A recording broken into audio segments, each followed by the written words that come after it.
Sí, justamente estamos con el principal protagonista de todo esto. Estamos hablando del doctor Alejandro Nissen, abogado. Doctor, gracias por atendernos. Buenas tardes. Hola, Pati, ¿qué tal, Dante? Elvio, un gusto saludarles. Hola, Doc. Gracias, doctor, ¿Todo por bien? atendernos. Gracias. No, Antes que a me olvide, ustedes. doctor, antes de que me olvide, ¿quiénes eran los miembros del jurado de enjuiciamiento en ese entonces y quiénes eran los miembros de la máxima instancia judicial, o sea, de la Corte Suprema, cuando ratificó lo que dijo el jurado? Usted tiene anotado eso, doctor, solamente sabe de Sí, memoria. tengo toda la historia de los hechos, ¿verdad? Bueno, yo le quiero comentar de que yo tuve dos procesos en el jurado de enjuiciamiento de magistrado. Siempre el que estuvo detrás de todo esto siempre fue González Daer, Óscar González Daer, ¿verdad? Este fue el que siempre desde un comienzo, cuando comenzamos las investigaciones de los autos robados, el primero que me envió un pedido de copia íntegra del expediente fue él, y yo respetuosamente rechacé ese pedido, no le envié ni una copia de ningún expediente, porque justamente se trataba de una cuestión reservada que estábamos investigando y consideraba que, por más que sea el presidente del jurado de enjuiciamiento, no tenía por qué pedirme una copia de un expediente que estaba, digamos, en trámite, ¿verdad? Para comenzar. Segundo, para recordarle otra vez a González Daer de que estábamos nosotros en otra etapa, en otra legislación, en otro momento procesal, como consecuencia del sistema del cambio jurídico penal. Entonces, eso me amparaba también para oponerme al envío. Sí. Como consecuencia de estos roces que tuvimos, por ejemplo, entonces comienza el primer procesamiento en donde yo le recuso a González Daer y otros, por eso que él no firma mi destitución en esta causa, ¿verdad? En este primer juicio, pero sí lo hacen, y les digo, los responsables de esta sentencia número 0203 del 7 de abril del 2003 fueron A ver, voy a anotar Marcelino. despacito, voy a anotar, Sí, doctor. Decime nomás. sí, cómo no. La sentencia es la 0203. Esa sentencia es del 27 de abril del 2003. En esa sentencia de remoción firman Marcelino Gauto Bejarano, Luis Caballero Krauer, Esteban Samaniego Alemán, Francisco José de Vargas, el padre, ¿verdad? Esteban Caballero y Francisco de Vargas. Samaniego. Samaniego. Esteban Samaniego Alemán, sí. Francisco José de Vargas. Sí. Y Luis Mendoza Correa. Sí. Y Antonio Fretes. Actual ministro de la Corte. Ah, mira. Actual ministro de la Corte, sí. Entonces, contra este fallo del jurado de enjuiciamiento magistrado, yo planteo una acción de inconstitucionalidad que luego fue también rechazada, y los firmantes de esa resolución por la Corte, por la cual rechazaron la acción, es el acuerdo y sentencia número 915 del 16 de junio del 2004, y firman José Altamirano, Alicia Pucheta de Correa, Raúl Torres, Miguel Oscar Bajac, Sindulfo Blanco, y después creo que le reemplazó Arnulfo Arias, Basilicio García, Arnaldo Martínez Prieto y María Sol Supolillo Garay de Bouga. Estos son los responsables de estas resoluciones que a partir de ahora yo le considero, o sea, siempre consideré, pero ahora estoy con este fallo, era de nada más y nada más, menos que de un tribunal transnacional, de considerarla, calificarla como una sentencia prevaricadora, ¿verdad? Estos son los responsables de que Paraguay el día de hoy haya sido condenado nada más y nada menos que por corrupción en la administración de justicia como consecuencia de la violación de derechos humanos. Y en este caso recién hablábamos con el procurador y es el Estado paraguayo el que debe responder ante estos casos. Y en el caso de estos miembros del jurado de enjuiciamiento que están todavía en la sociedad trabajando, varios de ellos, y otros en la Corte, inclusive ahora del jurado pasando a la Corte, como es el caso del señor Fretes, ¿qué opinión te merece que ellos no van a pagar un peso de su bolsillo ni van a resarcir el daño? Bueno, esa es, Pati, una pregunta clave que sí tendría que responder el procurador. Resulta que hay un artículo, el artículo 106 de la Constitución Nacional, es clarito al respecto, y si ustedes le dan una lectura van a ver de que ahí menciona de que los funcionarios son responsables personalmente por sus actos y subsidiariamente el Estado paraguayo. Entonces, al ser así, al haber aplicado el Tribunal Internacional de Derechos Humanos y que declarado responsable a Paraguay, entonces la lógica nos dice que los responsables de esta sentencia prevaricadora, ¿verdad?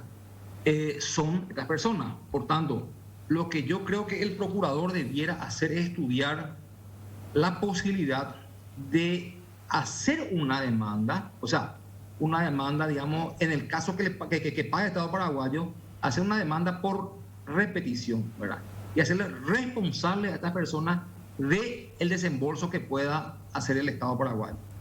La sentencia no dice que paguen estos señores, que pague el Estado paraguayo. Bueno, pues bien, ahora la cuestión es directa, es inmediata. Entonces, si ese desembolso ocurre, no tienen por qué, no tenemos por qué nosotros autopagarnos. Digo auto porque yo también soy contribuyente y tengo que pagar. Sí. Pero no tiene por qué la gente correr con esa carga otra vez, doctor, de esta sentencia. Sí. Recién hablamos con el doctor Barrios y él nos decía, yo le escuché como que no tenía, parece, de dónde agarrarse, porque la condena de la Corte Interamericana no mencionaba nombre y que pito, que flauta, ¿verdad? ¿Cuál tendría que ser, digamos, el proceso que me reconoció finalmente que tendría que ser la Procuraduría la que arranque con aquello? O sea, me costó sacarle, pero me dijo al final. Pero ¿cómo debería hacerse eso? A partir de las 11:15, 11:20 de la mañana de hoy, el Estado paraguayo está obligado a cumplir con ese fallo internacional. No hay recursos, no hay ninguna reconsideración, nada. El Estado paraguayo está obligado. Entonces, si la Corte Interamericana le obliga al Estado paraguayo a pagar eso, entonces el Estado paraguayo tendrá que seguramente programar en el presupuesto general de gasto de la nación estos gastos, pagar, y ahí es donde viene la acción de repetición. No dejar esto impune, no dejar esto, digamos, en vano. Sería demasiado gracioso, ¿verdad? Que cualquiera cometa un error como el que ahora se juzgó y no sea sancionado. Por eso les digo, el artículo 106 es claro y le da el derecho al Estado paraguayo a que repita subsidiariamente este caso, entonces contra los responsables de estos fallos que fueron. Doctor, sí. y digo nomás, yo anoté toda la lista que dijiste, algunos ya no están. Incluso el que fue recusado ya no están, digo, terrenalmente, y le ubico acá a De Vargas Padres tampoco, ya no está. ¿Quién más ya no está terrenalmente? Estoy diciendo de esa lista que dije. Y se sabe que, Dante, vamos a hacer lo siguiente, a tomar contra lo que están, lógicamente, ¿verdad? Y hacer un prorrateo, dividir, somos responsables, fulano, bueno, dividamos esta metida de pata en la cantidad de los que fungimos de juristas valientes en aquella oportunidad para quedar bien con el gobierno de turno, y soportemos en partes iguales de lo que corresponde. Así tendría que funcionar esto, ¿verdad? Doctor, con tu mala experiencia, porque realmente esto no es una cuestión de un mal momento que pasaste, o sea, te arruinaron la carrera, o sea, hay que decir con todas las, te arruinaron la carrera, o sea, vos dejaste de hacer lo que querías hacer, te preparaste para ser fiscal, estabas haciendo tu trabajo como un fiscal honesto, por lo que entendemos, hasta ahora no conozco ninguna denuncia en tu contra, te movilizaron la vida en pocas palabras, pasaste un mal momento. Hoy, ¿cómo ves el jurado de enjuiciamiento de magistrados y la Corte? ¿Está al mismo ritmo que esa época? Bueno, yo no les puedo decir, como te digo, por suerte no tengo todavía la necesidad de pasar por el jurado de enjuiciamiento en casos que ameriten una denuncia contra magistrados, ¿verdad? No sé cómo está ahora. Te mentiría, te diría irresponsablemente un juicio de valor, porque no tuve, digamos, hace rato ninguna causa abierta contra magistrados que pueda ser tramitada y resuelta por el jurado. En mi caso fue un festival, ¿verdad? En mi caso fue una carnicería, sí, comandada por González Daer, y con, digamos, la complacencia y la complicidad de todos los autores cuando eso del poder, del Ministerio Público, del Poder Judicial, todos cómplices de esta sentencia, ¿verdad? Entonces, gracias a Dios, hoy estamos nosotros conversando, terminamos sano y salvo, digamos, esos 4 años de gestión que fueron interrumpidos. A mí me quitaron de un plumazo, a Marcelo Pecci de un balazo. Marcelo Pecci era también miembro de nuestra unidad, fue funcionario mío en aquella época, brillante. Claudia Cricioni, brillante. Es decir, nosotros teníamos una unidad formidable formada y estábamos abriendo causas de manera oficiosa y después pedíamos la confirmación por parte de la Fiscalía General de Estado, ¿verdad? Y sepan ustedes que esa fue una de las causales de remoción, ¿verdad? El hecho de haber iniciado investigaciones de oficio.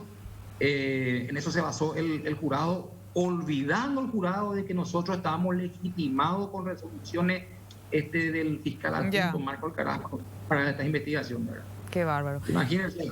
Doctor Alejandro, sí. Y, Pati, y te cuento más por qué también fui removido. Porque dice la sentencia del jurado, dice, Nissen es peligrosamente proclive para hablar con la prensa. Entonces, les digo nomás a ustedes, eso es lo que les irrita a estos adulaques, a estos sinvergüenza, a la mafia, le irrita que uno, digamos, publique sus pasos en lo que se puede, digamos, cuando dentro de una investigación, comunicar. Bueno, totalmente es así indignante y una vergüenza internacional para nosotros también que tengamos esta postura o esta sanción de la Corte. Gracias, doctor Alejandro. Un último detalle nomás para que la gente también entienda. Mi sentencia, yo tuve un proyecto de la sentencia en mi poder el 30 de octubre del 2002.